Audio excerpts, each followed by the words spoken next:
Hello friends, क्या आप pregnancy के लिए कब से प्लानिंग कर रहे हैं, कोशिश कर रहे हैं और फिर भी कंसीव नहीं हो रहा है, तो क्या आपने आपका सीमेन एनालिसिस करवाया?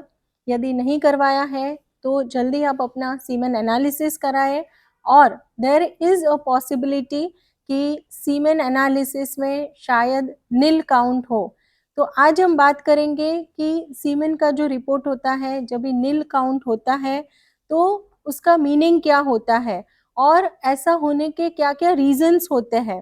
सो जब भी स्पर्म काउंट आपका नील होता है यानी कि ज़ीरो होता है, जहाँ पे माइक्रोस्कोप में हमें एक भी स्पर्म नहीं दिखता है जो एक्टिव हो, मोटाइल हो, ऐसे स्पर्म्स जब भी नहीं है तभी उसको हम एजोस्पर्मिया डायग्नोज करते हैं।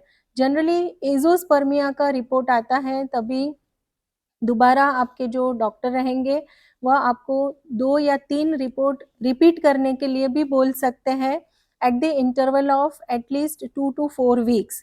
और उसमें भी यदि स्पर्म नहीं दिखता है तभी ही हम लेबल करते हैं कि there is a azoospermia. Azoospermia जो है टोटल हम इनफर्टिलिटी का इंसिडेंस देखें तो लेटेस्ट जो रिसर्च हुआ है उसमें ऑलमोस्ट इनफर्टिलिटी मेल्स और फीमेल्स इक्वल है, 50-50% उसका रेशियो है।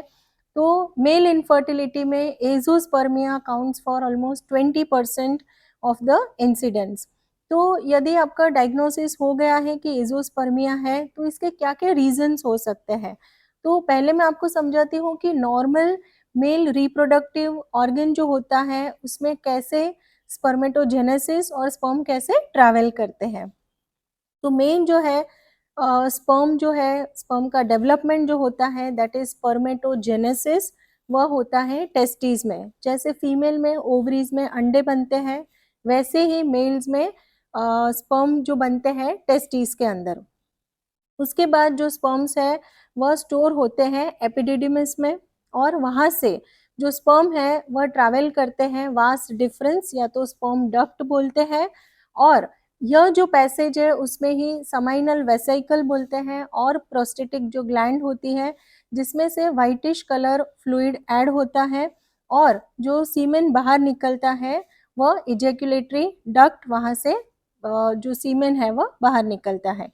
सो जब भी यह जो नॉर्मल जो पैसेज है यहाँ पे कभी भी कोई प्रॉब्लम आती है तो ऐसे केसेस में एजोस्पर्मिया या तो ओलिगोस्पर्मिया दिखाई देता है।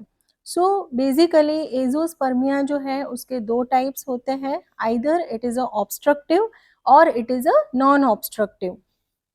ऑब्स्ट्रक्टिव का मतलब है कि यह जो मैंने आपको पैसेज बताया वहाँ पे कहीं ना कहीं देयर इज अ ब्लॉकेज और देयर इज अ ऑब्स्ट्रक्शन, लेकिन स्पर्म का जो प्रोडक्शन है, स्पर्मेटोजेनेसिस है, वह नॉर्मल होता है इन केसेस ऑफ ऑब्स्ट्रक्टिव एजोस्पर्मिया। जब भी नॉन ऑब्स्ट्रक्टिव है दैट मीन्स कि स्पर्म प्रोडक्शन में ही कहीं ना कहीं प्रॉब्लम है, या तो प्राइमरी टेस्टिकुलर फेलियर है, इस वजह से या तो जैसे हम बात करते हैं कि हाइपोथैलेमस पिट्यूटरी जहाँ से ये सिग्नल आते हैं वहाँ पे भी कोई अगर ट्यूमर वगैरह है, जेनेटिक कॉजेज रहते हैं, तो ऐसे केसेस में नॉन ऑब्स्ट्रक्टिव एजोस्पर्मिया पाया जाता है। तो अभी हम डिटेल में बात करेंगे कि ऑब्स्ट्रक्टिव एजोस्पर्मिया जो होता है उसके क्या क्या रीजंस हो सकते हैं। तो 2 प्रकार के रीजन हो सकते हैं, एक जो है कि जेनेटिकली या तो कंजेनाइटल है और दूसरे अक्वायर्ड यानी कि आपको आफ्टर बर्थ जो कॉजेज रहते हैं। तो सबसे पहले हम बात करते हैं कि कंजेनाइटल रीजंस क्या क्या होते हैं, जैसे कि सिस्टिक फाइब्रोसिस, दूसरा congenital absence of vas difference, ejaculatory duct or the prostatic cyst, Young's syndrome, even काफ़ी बार पेशेंट प्रेजेंट करते हैं विद द रेस्पिरेटरी सिम्टम, सांस लेने में तकलीफ हो रही है, ऐसे सारे सिम्टम से भी पेशेंट प्रेजेंट कर सकते हैं। एलर्जिक कंडीशन भी साथ में हो सकती है। और अक्वायर्ड जो कॉजेज है ऑब्स्ट्रक्टिव एजोस्पर्मिया के, दूसरे जो कॉजेज है कि failure of vasectomy reversal, post infectious disease, या तो कोई सर्जिकल प्रोसीजर हुई है जैसे कि इंग्वाइनल हर्निया की सर्जरी या तो scrotal surgeries, scrotal injuries, pelvic और abdominal region, Trauma is also very important cause of obstructive azoospermia.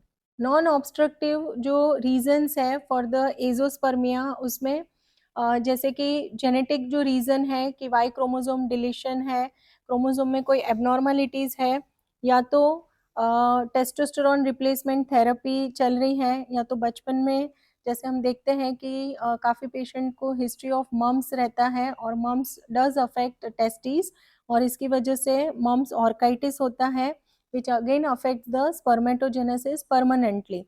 और टॉक्सिन्स एक्सपोजर है जैसे कि हैवी मेटल्स वगैरह है, पेस्टिसाइड्स वगैरह है, इवन आजकल ज़्यादा जिमिंग वगैरह करते हैं उसमें भी स्टेरॉयड या तो टेस्टोस्टेरोन के इंजेक्शंस वगैरह लेते हैं, so this is again harmful for the testis. Chemotherapy या तो रेडिएशन थेरेपी चल रही है, सो ऐसे सारे मल्टीपल रीजंस होते हैं for the non obstructive azoospermia.